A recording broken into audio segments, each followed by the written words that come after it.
Mini, mini mo, mga lods. Ano kaya ang lulutuin natin ngayon? Ang dami kong mga isda. Dito may isa pa ako ng mingi kami. And then, meron pa yan. But, actually, may propelling. Ito. Ito ang ulamin natin. Natin ko siya ng pangisip. But anyway, ito ang ulamin natin ng lods. Hello mga lods, mga taga-kusina dyan. I'm back again after work. Ito na naman tayo. And I decided to cook this fish. So, para siyang koi fish. I bought this at Costco. But ito, lulutuin natin and we can fry it sa air fryer na lang tayo mag-fry mga lods. Galing tayo ng work. So now we can prepare for our dinner. And I want fish today. So that's what I want to do. Fish. Oh, fish, fish, fish. So simple na naman ang ating gagawin. And of course, yeah. Lagyan natin ng pampalasa. Ganyan lang. Salt, pepper na rin siya. O, diba? Just like that. Just like that, mga lods. Nothing fancy. Sisi. No, fancy, fancy. So, mga lods, kumusta naman kayo dyan? Mga taga-subaybay. Every day, we're making vlog. Nag-improve yung ating subscribers. So, may mga nagsusubscribe sa atin. Thank you for my new followers, my subscribers. And like I said, I'm just always cook a simple food para sa ating belly.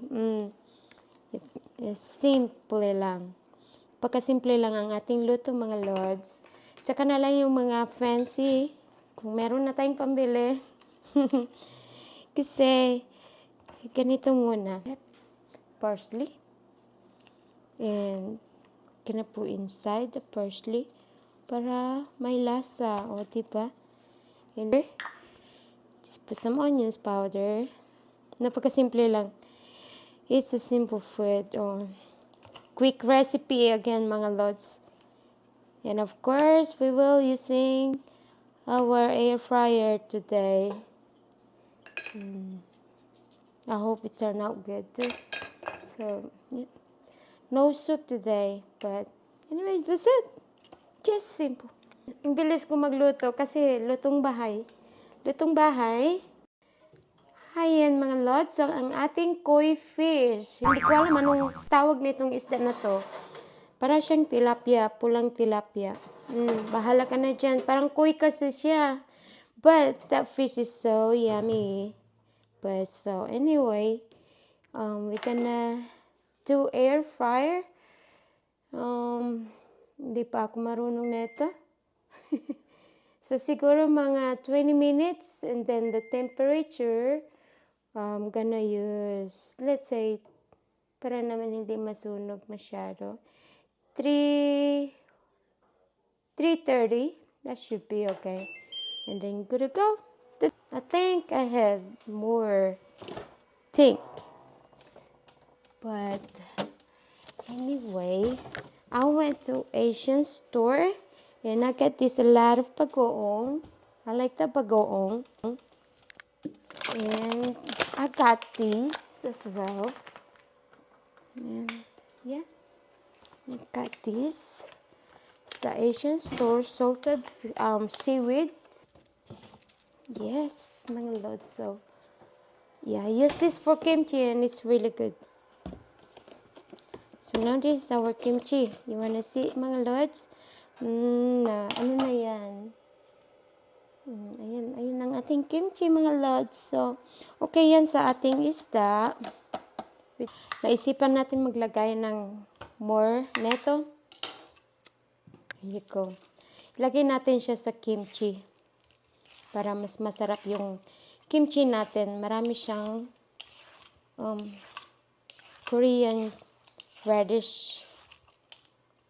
Kasi yung nilagay ko, yung radish nilagay ito, maliit. Halos wala na akong makain kasi hiniwa ko pa. So, that's our kimchi. We just added some radish. Radish is yummy. Yummy tummy. I love it. So, habang hinintay natin ang ating isda, ayan. It's not done yet. We still have 20 minutes. So, mga lods, ito yung nabili ko sa Asian store. Yung ganitong bagoong. Lagi akong bumibili ng ganito. Kasi masarap siya. Mahal nga lang. Siguro magtatagal na ito sa akin ng 3 taon. Sana all. So, mga lods, after 20 minutes, so, ito na ang ating koi fish. Hindi naman siya koi. Snapper? I'm not sure. So, ito ko. Ang ating koi fish, ang pagbabalik. Natawa talaga ako. Ano pangalan nitong isda na to? Pag-i-comment naman dyan, mga lods, ano ba yung tawag nito? Koi fish or tilapia? Yung tilapia, hindi naman ganito. Itim naman yung tilapia. But this is, I just name it red snapper. How about that? Red snapper. It's red tilapia. Bahala kayo dyan. Basta ako, mukhang koi fish yung itsura. Kasi may spot siya. So, bahala na lang dyan kung nag-swimming yan sa aquarium nila. Hindi ko na yung kasalanan, o diba? Binili ko lang naman yan sa Costco. Masarap naman siya kasi mga lods. So, ito na ang ating isda. Malapit na talaga mga lods. Matagal pala siya i-air fry. Matagal. So, ang ating tilapia, baw. Sige na nga. Tilapia na nga, baka mabash pa tayo dyan. Sabihin pa nila kumakain ako ng koi fish. So, ayan na mga lods. So, nakasave na naman tayo ng koi, ayan. Okay na yan mga lods. Wala na siyang buhay na dumadaloy. O diba? So, ayan. Tapusin lang natin. But anyway, I went up to 400 degrees kasi, Fahrenheit. Kasi, hindi siya masyadong cook pa. So, I raised the temperature. So, 1 more minute mga lods. It takes forever, but okay na rin. Ulam din yan. Laman din ng tiyan, kaya maghintay na lang tayo, o diba? Maghintay na lang. Mga lods, ito ang ating ulam. Ulam na mga lods. So, ayan. Itong isda natin. Koi fish, I think tilapia. Sige na nga, tilapia na yan. And then, we had, ayan, seaweeds. And papaya salad, and then this one, that's our kimchi. Ano yan? Thank you again for watching my crazy vlog for tonight. But anyway, thanks again for supporting my channel. Love you all. Don't forget to subscribe and hit the notification bell. So, paano na yan? Magpaalam muna na tayo. And I'll see you guys tomorrow again. Bye! Yes.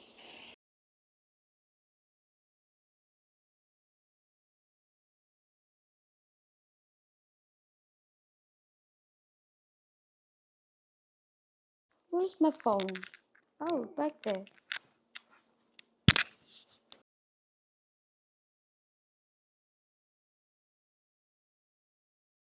There.